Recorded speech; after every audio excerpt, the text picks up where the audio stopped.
Kalau kita di sini untuk yang mau sekolah tapi tidak mampu untuk membayar. Jadi itu. Jadi ya sebagian besar dari kita itu memang middle loh, Kak, menengah ke bawah banget gitu loh. Jadi ya itu kita yuk kalau mau sekolah yuk bareng. Biar anak-anak disabilitas ini setara dengan anak-anak normal. Jadi biar mereka diaku di masyarakat dan mereka bisa bekerja.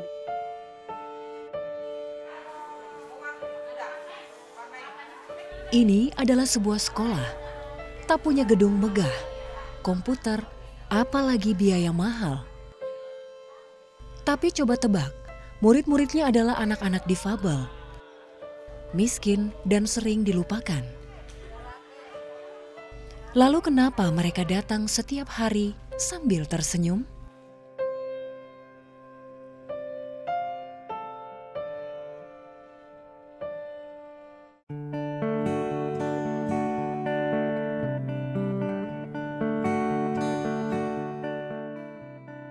Di Indonesia, sekitar 1 juta dari total populasi anak yang berjumlah sekitar 83 juta jiwa menyandang disabilitas. Banyak dari mereka yang tak terlihat, tak terdengar, dianggap beban, bahkan disembunyikan.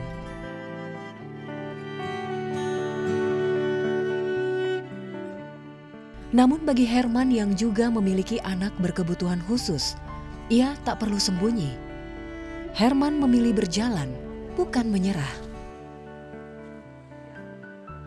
Saya tinggal sama anak saya yang disabilitas, Devi Firdiani, cuman berdua aja. Saya tinggal, Devi digembok dari luar sama saya, takut dia keluar. Ya susah diatur anak perempuan. Lain sama yang anak normal, karena anaknya susah diatur, nggak kayak anak normal, jadi saya kurang paham. Kalau diajak ngomong juga dia diem aja nggak jawab, jadi saya susah komunikasinya.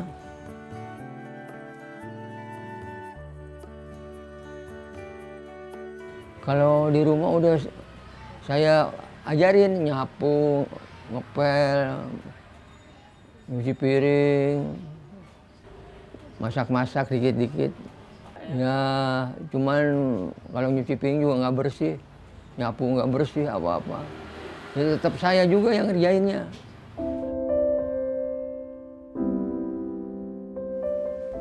Di rumah, Devi memang diam, tapi kehadirannya mengisi seluruh ruang. Menjaga semangat Herman mengusahakan Devi tak pernah kehilangan harapan.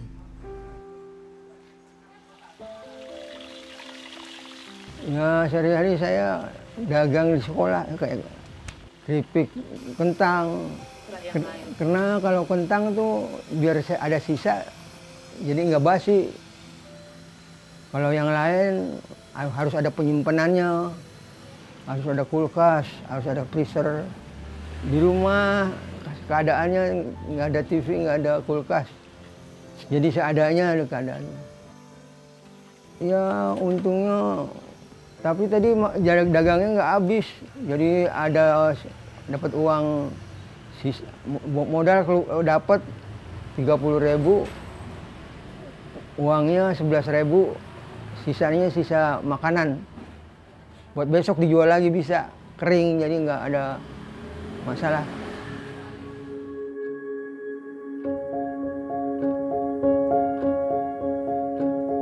Ya tempo-tempo kalau ada kesempatan nyari ya ada besi-besi, ada plastik-plastik. Ya yang bisa dijual. Anak saya nggak pernah ditinggal, jadi selalu ikut kemana aja. Karena dia seorang wanita, jadi udah 26 tahun umurnya, jadi nggak boleh ditinggal sama saya, harus ikut terus.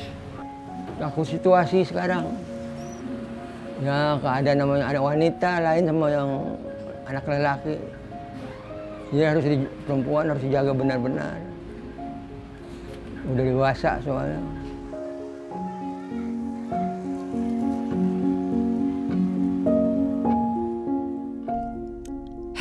tahu ia tak selamanya ada. Yang ia wariskan memang bukan harta atau rumah, melainkan keberanian bagi Devi untuk berdiri di atas kakinya sendiri. Ya saya dibilang sedih ya, sedih cuman keadaan harus diatasi. Cuman saya udah pasrah sama yang di atas lah. Keadaannya gimana nanti. Yang penting saya sekarang usaha untuk anak yang benar-benar bisa sekolah, bisa mandiri, bisa ngurus sendiri. Nanti kalau ditinggal ya udah mandiri. Ya saya semangat untuk anak, mau tidak mau sampai akhir hayat. Saya udah niat untuk ngurus benar-benar. Ya berusaha sekuat tenaga, usaha apa aja, yang penting dapat duit.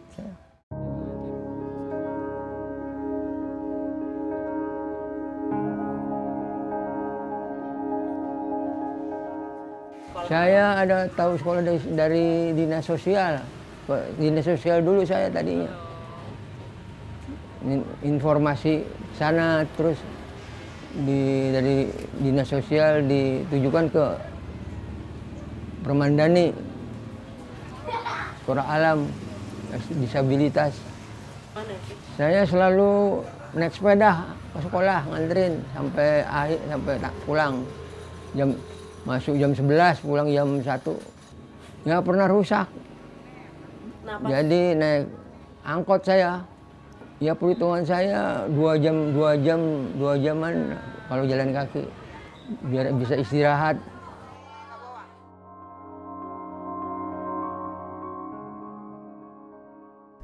Di Cibinong, Kabupaten Bogor, Sekolah Alam Disabilitas Permadani berdiri bukan di atas tanah milik.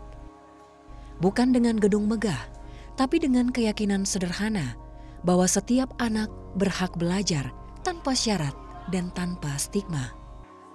Jadi kita sekolah kan kita numpang di sini. Kita masih numpang di Karang Taruna sini. Kita dikasih waktu seminggu hanya 3 kali. Selasa, Rabu, Kamis di jam 11 sampai jam 1. Karena di lewat itu mereka punya kegiatan. Kita pakai kurikulum Merdeka di sini. Jadi sesama seperti SLB. Jadi di sini kita bikin sekolah seperti sekolah yang, tapi kita dengan nuansa alam karena memang kita backgroundnya alam.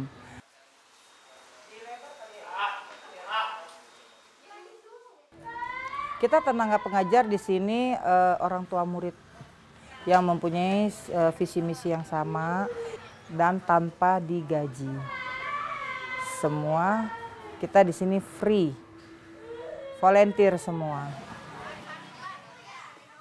Yuk, kalau mau sekolah yuk bareng, kita nggak usah pakai biaya. Gitu, gimana caranya? Dengan membayar hanya 5.000, itu juga balik ke mereka untuk fotokopi modul, untuk apa mereka minum, untuk apa. Jadi itu balik lagi ke orang tuanya lagi. Tempat-tempat saya nggak bayar soalnya duitnya ya keadaannya begini, jadi tempat-tempat bayar, tempat-tempat enggak. Ya saya berterima kasih benar karena ada pendidikan, bisa tukar pikiran, anaknya ngobrol, ada kemajuan bisa ngomong, ya belajar juga. Ya tidak jenuh di rumah soalnya tidak ada apa-apa. Jadi kalau di sekolah kan bisa ada teman bergaul.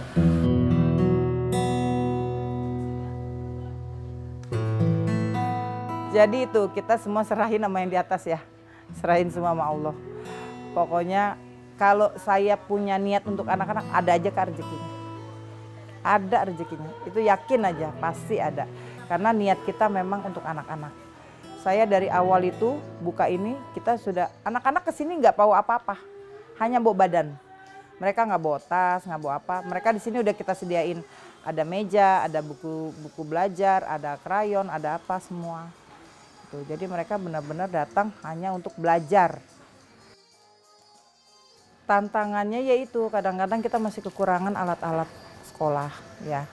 Kayak kita kan maunya tuh kalau kita tuh kemarin tuh bisa mengumpulkan uang untuk membeli komputer. sama printer itu buat modul anak-anak. Jadi anak-anak belajar tuh kita tinggal ngeprint aja, nggak usah fotokopi. Tapi apa daya, uang yang itu balik lagi ke anak-anak.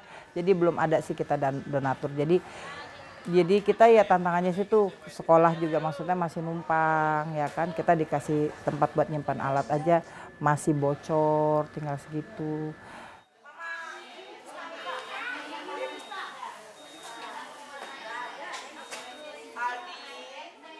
Meja itu kita dapat dari donatur, karpet pun begitu. Nah karpet itu sekarang ini karena ya namanya dipakai ya Kak, udah lama pula, udah banyak yang robek. Dan hampir seluruhnya tuh udah rusak gitu. Jadi kita balik lagi nanti duduknya di lantai lagi gitu. Karena memang belum ada dana untuk di karpet. Jadi saya kalau mau ada acara, baru itu kita coba-coba cari donatur atau enggak. Makanya kita udah sounding ke beberapa wilayah di sini yang apa namanya pemerintahan, tapi belum ada sama sekali.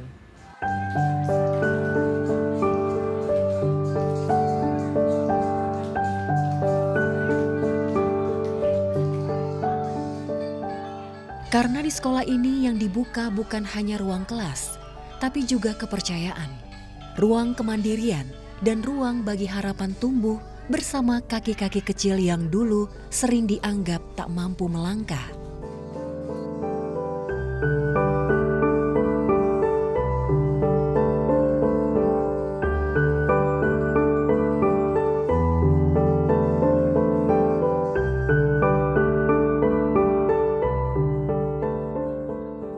Joyce tak sekadar memahami perjuangan orang tua yang memiliki anak disabilitas. Ia mengalaminya sendiri. Saya ini punya anak Down syndrome. Namanya Fiona, sekarang usianya 12 tahun.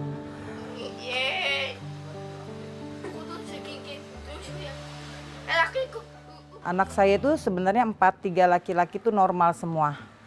Begitu dapat anak Down syndrome, tadinya saya bingung karena belum pernah dan tidak pernah punya keluarga yang berkebutuhan khusus. Dandan ya. Itu namanya sedih iya, pasti. Kecewa iya, pasti. Tapi saya mikir, kalau saya sedih dan kecewa terus anak saya mau jadi apa? Ya kan? Akhirnya saya buka Google, saya cari nih apa nih, komunitas atau tempat-tempat terapi apa. Saya cari dan dapat waktu itu saya masih di Jakarta ya. Akhirnya saya dapat rumah terapi di Rumah Sakit Tamrin. Itu saya ikut, saya pelajarin. Pokoknya apa yang diajarin sama terapis itu saya pelajarin. Dari terapi itulah saya punya, oh cara ngajar anak ini begini. Terus kita juga harusnya begini, nggak boleh kita harus pakai hati gitu loh. Karena mereka dikerasin nggak bakalan bisa. Mereka tuh harus dirangkul, harus disayang gitu. Jadi dari situlah saya belajar. Belajarnya harus yang serius ya. Nanti kalau adik udah pinter, adik bisa ngajarin adik-adiknya nanti temen-temennya ya.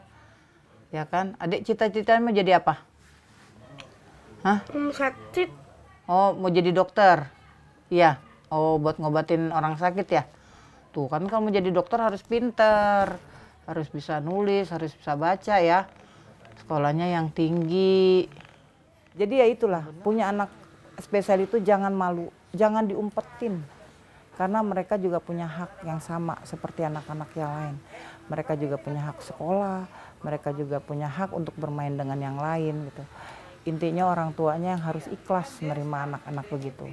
Jadi orang tuanya yang harus benar-benar punya hati besar. Setelah di sini saya ikutin si Fiona kelas modeling, saya ikutin dia apapun.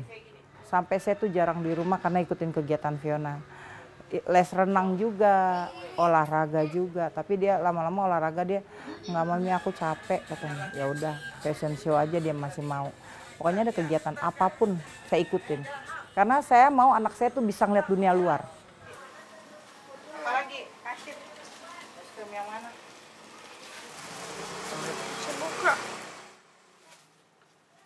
Kalau dihina, dikokainin orang, udah cuek aja deh. Itulah makanan saya sehari-hari. Karena Fiona di rumah juga sampai detik ini sama anak-anak situ kalau dia lewat masih ketawain. Saya kadang suka kesel, apa sih salah dia, kenapa harus kalian ketawa?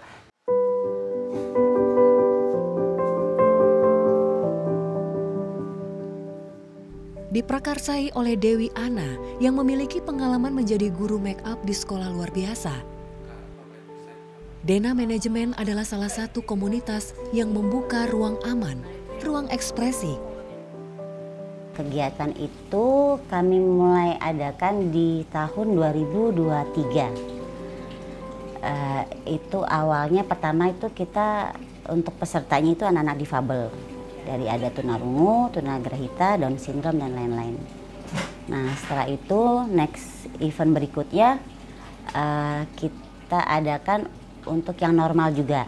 Jadi kita barengin ya. Jadi mereka itu kayak yang ada rasa kurang percaya diri. Nah mereka jadi butuh wadah juga kan, butuh support juga, butuh motivasi juga untuk kita, untuk mereka agar bisa lebih bisa mau menampilkan hasil karya mereka.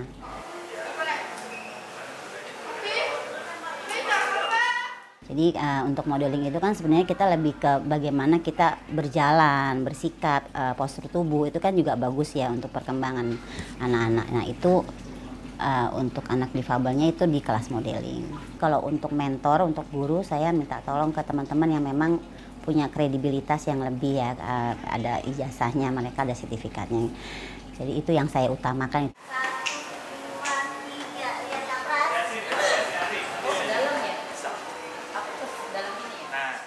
Kita harus tampilkan, nah, makanya bisa melalui kegiatannya di Dena Manajemen. Jadi mama yang suka baju, bikin baju. Mama yang suka make up, ayo sama anaknya bikin make up yang bikin seru-seruan, nah, seperti itu.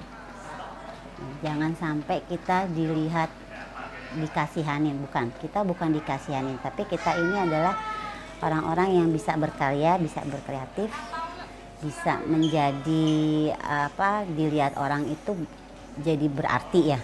Jadi bisa orang itu melihat kita tuh, oh dia mampu ternyata, oh dia punya talenta, dia bisa.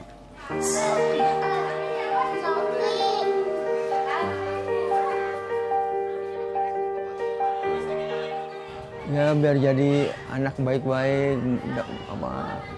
gampang rezekinya, derajatnya ya. Semoga nanti kalau ditinggal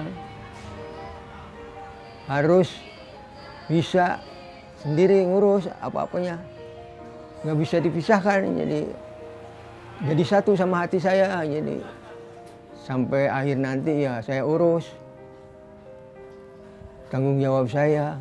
Gambar apa? Mata. Jadi di sini tulisnya mata.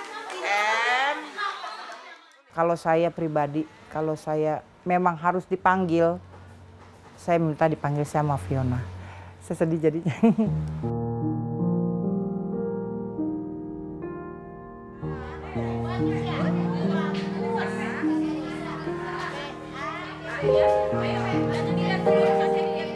Jadi saya hanya minta sama Allah, kalau seandainya saya dipanggil, panggil Fiona, biar saya berdua. Dan ibu-ibu di sini kalau kita lagi curhat, semua kita nangis bareng.